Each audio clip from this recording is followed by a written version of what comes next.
immunity is something I used to have, but I don't know. Okay, so today is May 24th, 2025, Memorial Day weekend. And so you are 82, going on 83, and you've lived through a lot of Memorial Days.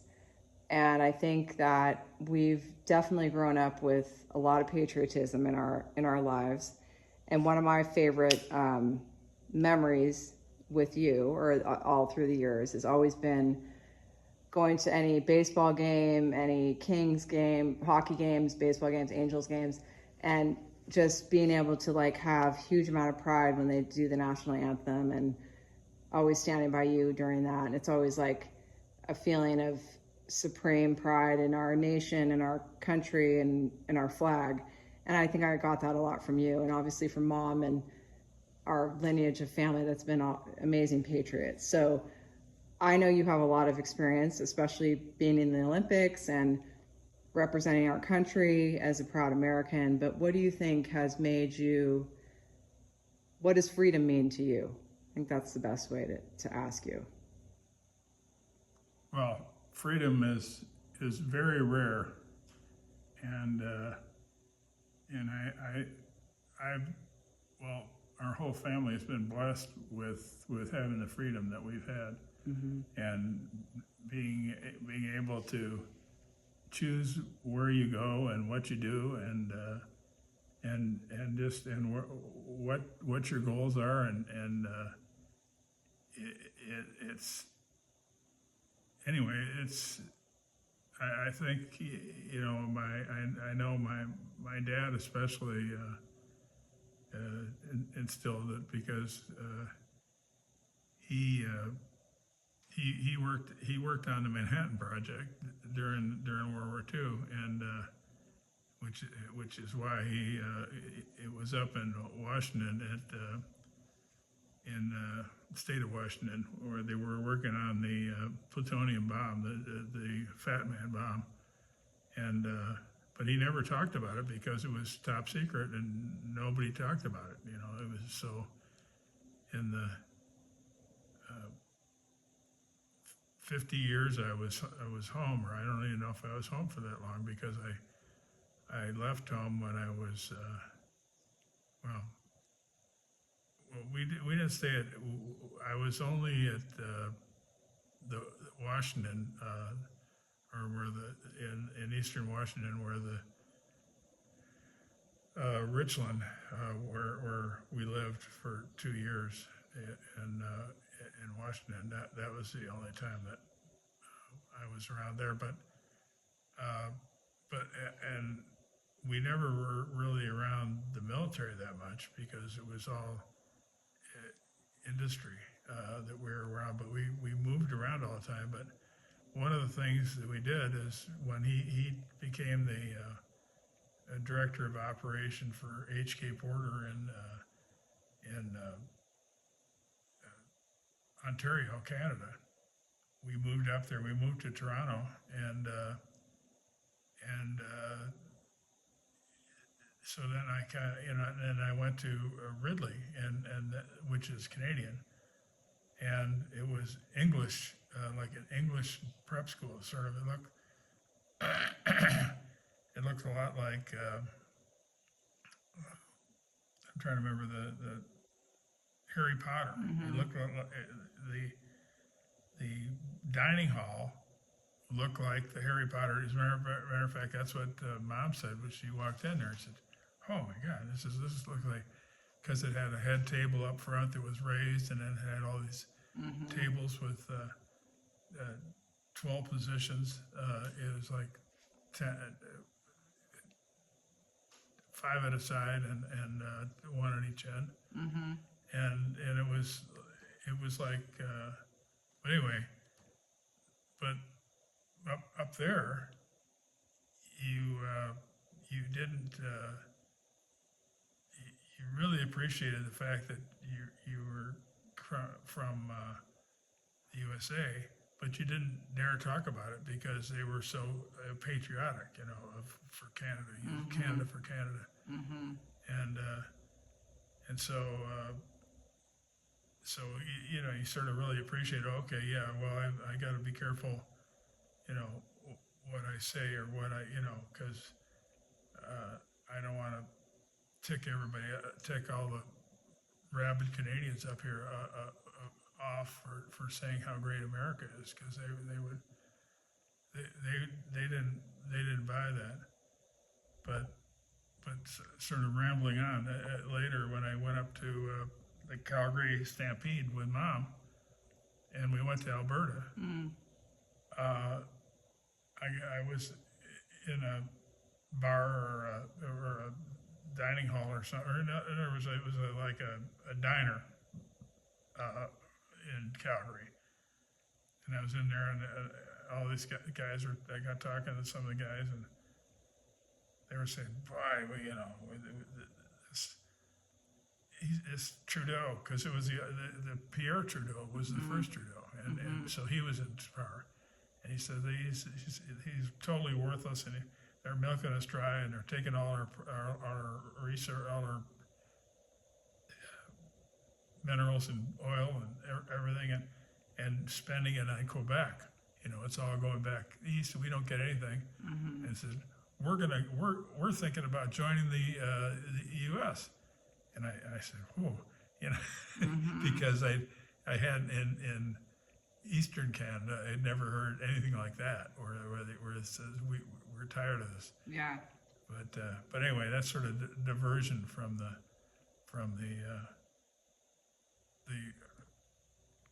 patriotism thing. But it was, you know, but spending 10 years in Canada really gave me a whole different perspective on the whole, you know, the patriotism thing. No, that's great. That's great. Okay, so Memorial Day weekend 2025, we're talking about the importance and the just the reverence and the gratitude for being part of the USA. So what would you say in response to that? One of the things that happens is when you go to these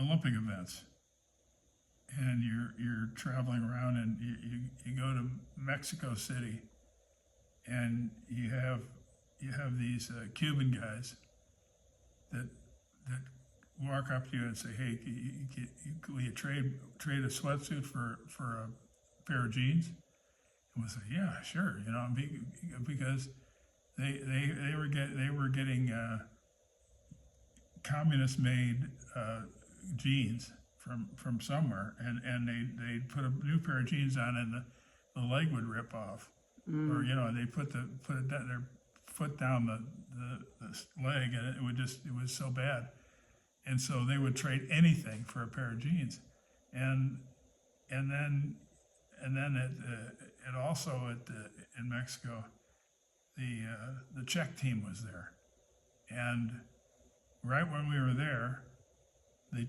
Soviet tanks rolled into Prague and just, you know, annihilated all, you know, just totally wiped them out, you know, and then took over. And so it's just like, holy shit. I mean, and at the same time, we had Harvard guys that were trying to organize a boycott, Olympic boycott, on behalf of blacks in America, mistreatment of blacks in America. And here we have the Czech teams there, and their country just got rolled over by Soviet tanks, and I said, well, because we had a meeting about whether we were going to protest or not, and I said, well, these Czech guys are here, and what are they going to say? They're going to say, yeah, I don't like the fact that the Soviet. And boom, they put in Siberia, you know, it just because they're not free. And then and then the next Olympics I went to in Montreal, I met this guy we had to go on these buses all over the place to get to the venues, and I was on my way to the rowing course in the middle of the St. Lawrence River, an island in the middle of the St. Lawrence River. They had this rowing course, and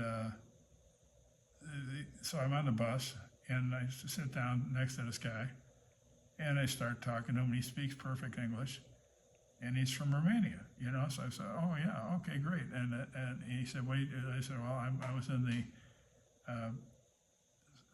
68 Olympics and won a bronze medal, and he was a single sculler for Romania." And so I go, "Oh, great." And then we talked in 5 minutes, and then the bus got to the course, and he took off in practice, and I went out to coach my team.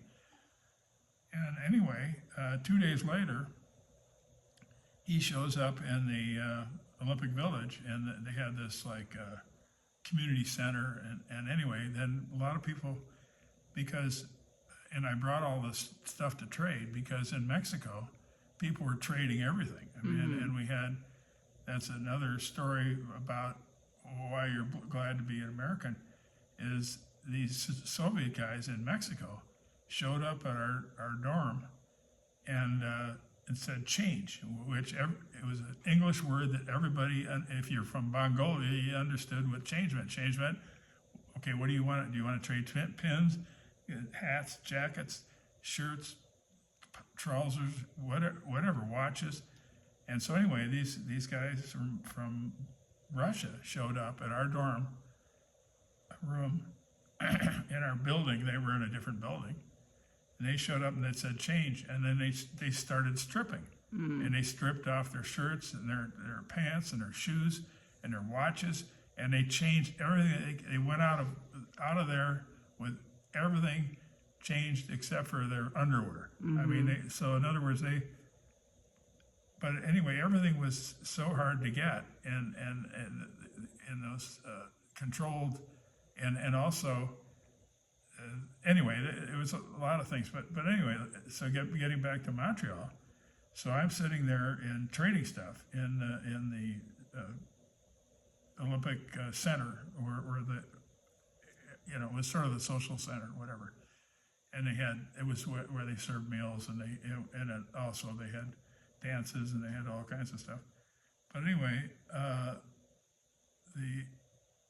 but we were trading stuff, and so this Romanian guy comes over and says, "Hey, can I talk to you for a minute?" And I said, "Sure." He said, "Well, I need your help." And I said, "Well, what can I do?" And he said, "Well, I'm thinking about defecting from Romania, and I need help getting all my clothes out of all my possessions out of the room. So tomorrow when I'm going to go to the Mounties and have them escort me out, but I have to get that stuff out of my room, otherwise I won't have any. I'll be walking around in a sweatsuit the whole time." So I said, "Sure. What's the plan?" He says, "Well, you got your stuff to trade here, and let's pretend we're going up to my room and trade stuff." And I said, "Great." And so we get up there, and Nadia Comaneci is just as we walk in the door. They have this like a living room area, and a huge widescreen TV. And Nadia Comaneci is on the balance beam, and all these guys, there's 10 guys or so in the room, and they have coaches and spies and watching their every move and stuff like that. And so anyway, but they were all glued to the TV. There was nobody in the room that ever saw us because they were just glued to the TV and oh my gosh, look at Nadia Comaneci. And they were just going, absolutely. And plus the fact most of them probably never saw widescreen TV before, and because they're in this deprived area. But it was real tight, and so anyway, so I said, "Hey, let's trying to remember his name." Walter. Walter Lambertus. And I think you met him, didn't you? You didn't go up to Canada with us? No, I didn't meet him. The ski trip. Okay, well, so I grabbed his bag and he grabbed my bag, and as we walked out, but none of them even knew we were there, because we walked in and walked out. It was pretty fast. So he walked where? How did he get away from? How did he end up being able to? Because you guys swapped bags. We swapped bags, and then we went over to our building, which was a different building, and I dropped all his stuff at my room, and then he came back later with the Mounties to my room, and then took off with the Mounties to start the defection process. Wow. But just to give you an idea of, Ceausescu was the dictator at the time, and he was tried in absentia in Romania, sentenced to 20 years at hard labor for defecting. So, what I was screwing around with was pretty big stuff. Yeah, you took a big risk and not really realizing what it would have been in the consequences, but you liberated a person's life that made a big difference. Right. And anyway, and then he successfully defected to Canada because he had a relative in Canada, and then he was living in Niagara Falls, and I went to visit him in his apartment in Niagara Falls, Niagara Falls, Canada. And